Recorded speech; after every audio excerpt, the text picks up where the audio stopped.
Good morning, everybody. In this beautiful, now Sunday.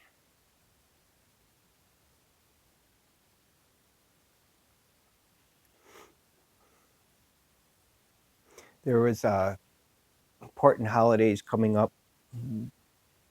Um, Yesterday was Passover. Um, Today is Palm Sunday, and then next coming week will be Easter. So this is a very a good time for a lot of reflection for many people.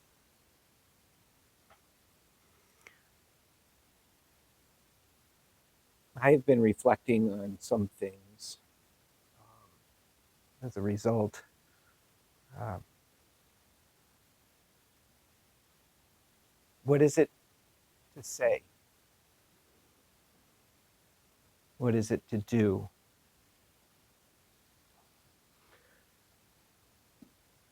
Oftentimes, when we're presented with a situation and we have to do something, we have to come up with something, an idea, a way of sharing some thoughts. Nothing always strikes you. Sometimes it takes time for it to resonate and to come about. And that's okay. Um,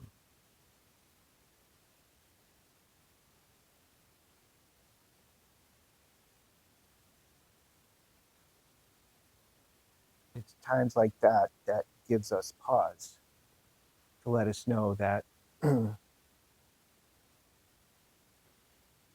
it's okay. It really is okay.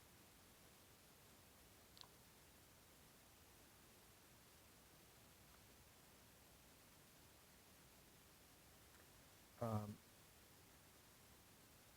I have the Dharma here. If you could put your hands in Hapchang. Um, there it is. And comes from the Awakened One, chapter 14.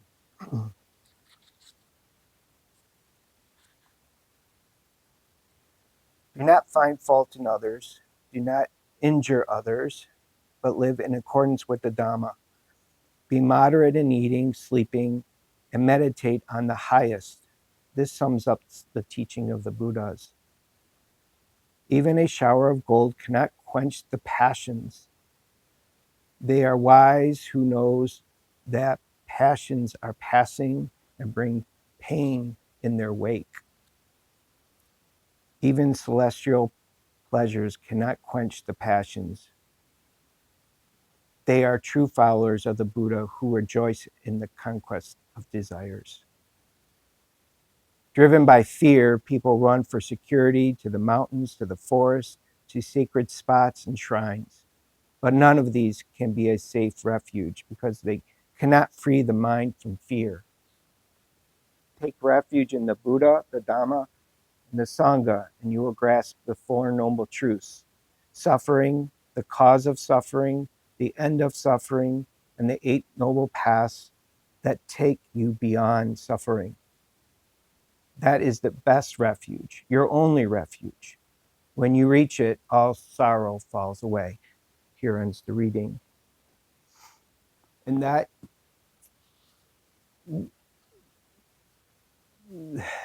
there is so much passion uh, of late, and uh, this is why this time of year is such a good time for reflection. Reflecting is a great way to calm the passions, to calm your fears.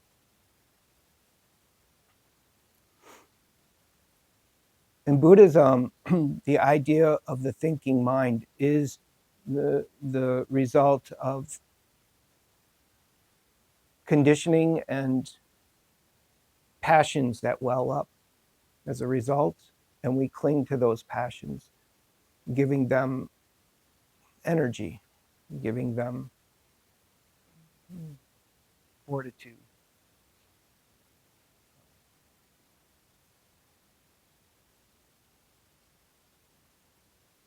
taking the time to sit and allow them to be as they are without adding anything, the unadorned nature of our being. We do not necessarily have to add anything to a situation through our thinking mind.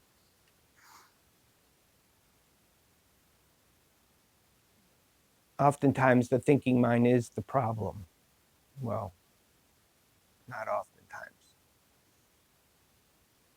Most all the time.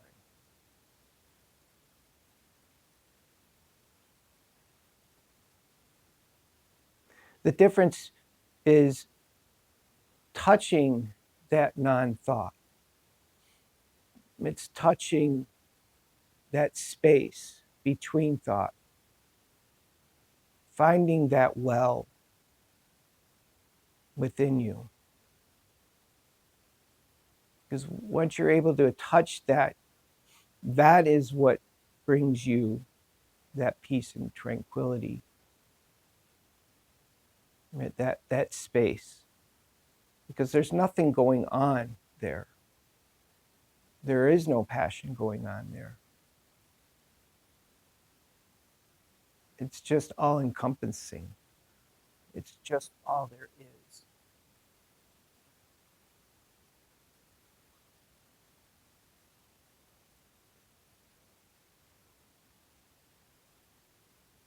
I was helping someone die just the other day.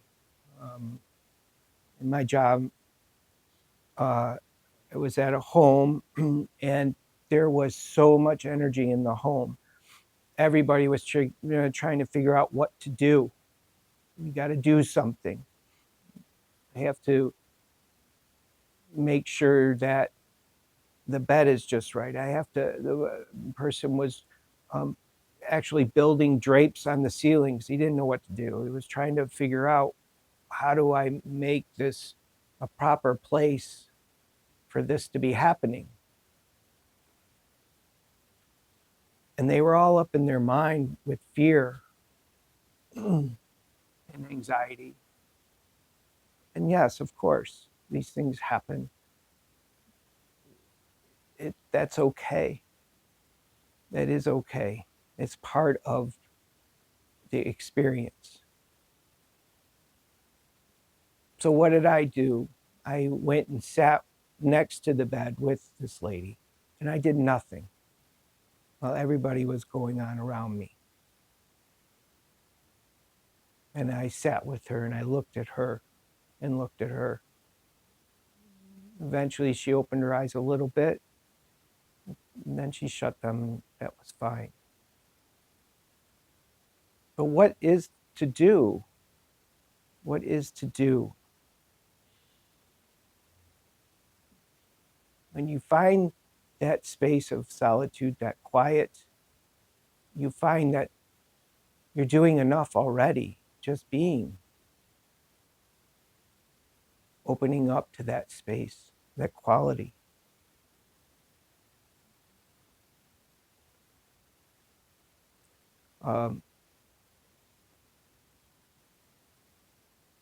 Some of my issue is that I am pursuing, I'm pursuing that space. And that's a doing, right? I mean, I am walking right into it as I sit here and talk about it. Right? And we can't help that either. It's part of the quality of our lives, that we are part of this whole rat race and the spiritual. It's a quality for us that we have to contend with. And when you're able to be in that rat race and experience that wholeness, that's the two coming together. That's the two being one.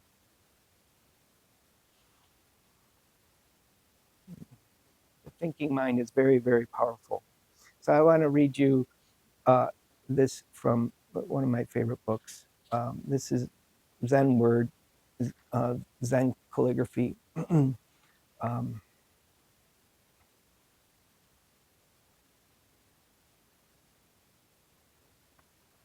Here it is. Master Uman said to his disciple, I do not ask anything about your spiritual condition before the 15th of the day of the month, but tell me something about it after the 15th day of the month. Nobody answered. So Master Uman gave the answer for all of us. Every day is a good day.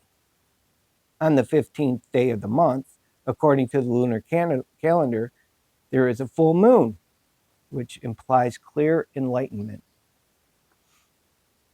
After the 15th day of the month means after such realization. As for every day is a good day, many are deceived by good and think the word good is opposite of bad. Thus, many think that good day means happy, beautiful day.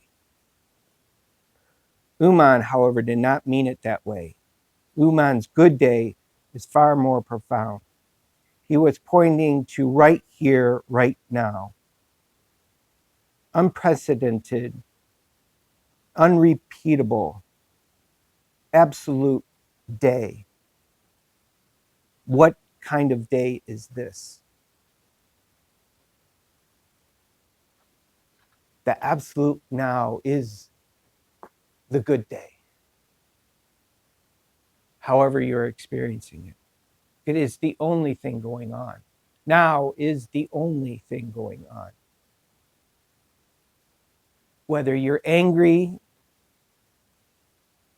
happy, elated, sad, despair, confused, all of these passions of the mind are happening, and there is always the now. One of my favorite sayings or reminders is that when some disciples of Zen masters, they'll say, and their master's dying, is just like, oh, please don't go, please don't go. And he looks at him and says, where am I going? There's nowhere to go.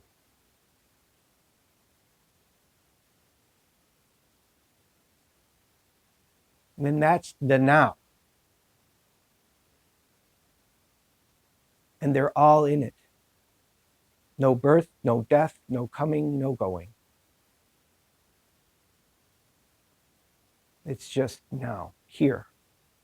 It's the most important. And when you can be here without thought, find out what that is. What is that? No thought in the now.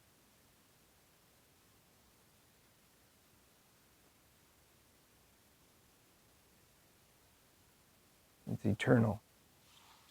Right? Thank you.